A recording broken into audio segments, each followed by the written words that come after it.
શું તમે કોઈ દિવસ વિચાર્યું છે કે ચપ્પલ અને બૂટ પહેરવાથી આપણા શરીરને ઘણું બધું નુકસાન થાય છે? આપણું શરીર ધીરે ધીરે કમજોર થવા લાગે છે. આપણી ભારતીય સંસ્કૃતિની વાત કરીએ તો ભારતીય સંસ્કૃતિમાં પહેલેથી જ ખુલ્લા પગે ચાલવું એ એક સામાન્ય બાબત હતી. મંદિર જવું હોય, આંગણામાં ચાલવું હોય કે નાની એવી અમથી થોડું ચાલવું હોય ત્યારે પણ મોટા ભાગના લોકો ખુલ્લા પગે ચાલતા હતા. તો ખુલ્લા પગે ચાલવાના ઘણા બધા રીઝન્સ આપણને એવો વિચાર આવતો હતો કે એ વખતે આપણી પાસે એટલી બધી સુવિધા નથી એટલે આપણે ખુલ્લા પગે ચાલતા. પણ ખુલ્લા પગે ચાલવાથી આપણને ઘણા બધા ફાયદા થાય છે. તમે કોઈ વખત વિચાર્યું હોય અથવા તો કોઈ વખત અનુભવ કર્યો હોય કે ખુલ્લા પગે ઘાસ ઉપર ચાલવાથી તમને ઘણું બધું શાંતિનો અહેસાસ થયો હોય, તમારા મગજને એનર્જી મળી હોય, એવું તમે અનુભવ કર્યો હશે. અને વિચાર કરો કે તમે સરસ મજાના ઘાસ ઉપર ચાલી રહ્યા છો, એના ઉપર નાના નાના ઝાકળના બિંદુ છે અને એ તમારા શરીરને એક એનર્જી આપી રહ્યા છે. તમે ખાલી ઇમેજિન કરો છો તો પણ તમને એક શાંતિનો અહેસાસ થાય છે. તો ખરેખર આપણે રોજ 10 થી 15 મિનિટ ખુલ્લા પગે જમીન પર ચાલીશું, ઘાસ પર ચાલીશું તો આપણી બોડીને કેટલા ફાયદા થવાના છે એના વિશે કોઈ દિવસ વિચાર કર્યો છે ખરો? કેમ કે ઘાસ ઉપર ખુલ્લા પગે ચાલવાથી આપણા શરીરને અનગિનત ફાયદા થાય છે. તમે વિચાર્યું પણ નહીં હોય એવા આપણને ફાયદા થાય છે. તો આજે આપણે એના વિશે જ વાત કરવાના છીએ કે ખુલ્લા પગે ચાલવાથી આપણા શરીરને શું શું ફાયદા થાય છે.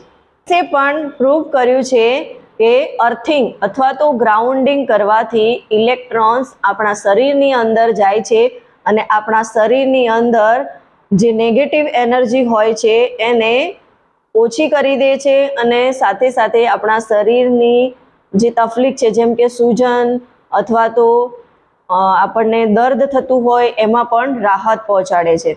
તો આવા બીજા ઘણા બધા ફાયદા આપણને થતા હોય છે, જેમ કે ખુલ્લા પગે ચાલવાથી આપણી બોડીમાં પોઝિટિવ ઇલેક્ટ્રિકલ ચાર્જ ન્યુટ્રલાઇઝ થાય છે અને જમીન પર મોજૂદ જે નેગેટિવ ઇલેક્ટ્રોન્સ જે છે એ આપણા શરીર સાથે જોડાય છે અને આપણા શરીર સાથે પ્રક્રિયા થાય છે અને એ દરમિયાન આપણા શરીરની અંદર જમા ઇલેક્ટ્રિકલ ચાર્જ અને એને ઓછું કરે છે અને સાથે સાથે એના કારણે આપણા શરીરમાં જે સૂજન આવે છે અથવા તો આપણને દર્દ થતું હોય છે એ બધામાં આપણને રાહત પહોંચાડે છે. અને અર્થિંગ થી આપણા શરીરની અંદર જોઈન્ટ પેન, મસલ પેન અને ક્રોનિક જેવી બીમારીઓ જે છે એ ઓછી થાય છે. કેમ કે આપણે અર્થિંગ વિશે સાંભળ્યું છે, આપણે ઘરનું પણ અર્થિંગ કરાવતા હોઈએ છીએ. જે લાઇટ હોય છે એને આપણે એક વાયર ખેંચી અને જમીનની અંદર દબતા હોય છે, જેના કારણે કોઈ પણ ઇલેક્ટ્રિક ઇસ્યુ થાય તો અર્થિંગના કારણે નુકસાન થતું નથી. તો સેમ એવું જ આપણી બોડીની સાથે થાય છે. એટલે કે અર્થિંગ આપણા શરીરની અંદર જઈ joint pain, muscle pain, chronic જેવી બીમારીઓમાં તો રાહત પહોંચાડે જ છે. સાથે સાથે સ્ટ્રેસમાંથી પણ આપણને ઘણો બધો છુટકારો મળે છે. આપણે હલકું મહેસૂસ કરીએ છીએ, આપણને એક સુકૂન મળે છે અને આપણી સ્લીપ ક્વોલિટીમાં ઘણો બધો સુધારો થાય છે. કેમ કે અત્યારે આપણે જોઈએ છીએ જનરલી મોટાભાગના લોકોને સ્લીપ રિલેટેડ પ્રોબ્લેમ હોય છે. તો સ્લીપ ક્વોલિટીમાં સારો એવો સુધારો આવે છે, બ્લડ પ્રેશર નિયંત્રિત થવા લાગે છે અને સ્ટ્રેસમાં તો ખૂબ જ સારી એવી રાહત મળે છે. કેમ કે જ્યારે પણ આપણે સ્ટ્રેસમાં હોઈએ અને એ સમયે આપણે આપણા ચપ્પલ અથવા તો શૂઝ ઉતારીને ખુલ્લા પગે ઘાસની અંદર ચાલીએ છીએ તો આપણા માઇન્ડને ફ્રેશ મહેસૂસ થાય છે. અને આ તમે જાતે અનુભવ કરી શકો છો, જાતે રિયલાઇઝ કરી શકો છો કે ખરેખર આવું થાય છે કે નહીં. તો ખરેખર આપણે જમીન ઉપર ખુલ્લા પગે પગ મૂકીએ છીએ ત્યારે આપણને એક અલગ જ એનર્જી મહેસૂસ થતી હોય છે.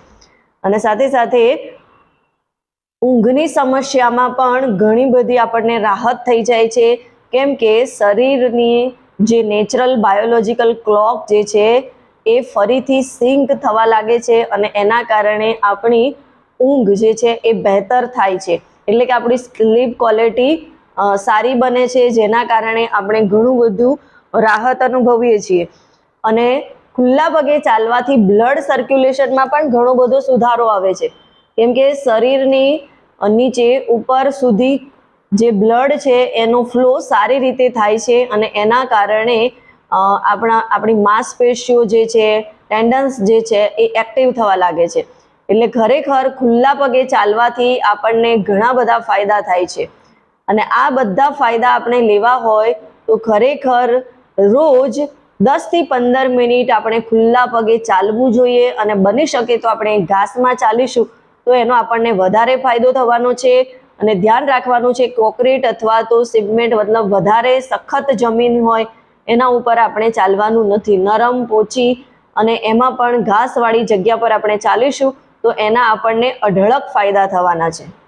રોજ સવારે ખુલ્લા પગે ચાલવાથી આપણી બીમારીઓ પણ ઓછી થાય છે, કેમ કે ઇમ્યુનિટી સિસ્ટમ સ્ટ્રોંગ બને છે અને સાથે સાથે સવારે ખુલ્લા પગે ચાલવાથી વિટામિન ડી પણ આપણને સારું એવું મળે છે અને એના કારણે આપણા હાડકાં પણ સારા થાય છે, સ્ટ્રોંગ બને છે અને આપણો મૂડ પણ સારો થાય છે અને વિટામિન ડીનું ઓબ્ઝર્પ્શન પણ બહુ જ સારી રીતે થવા લાગે છે.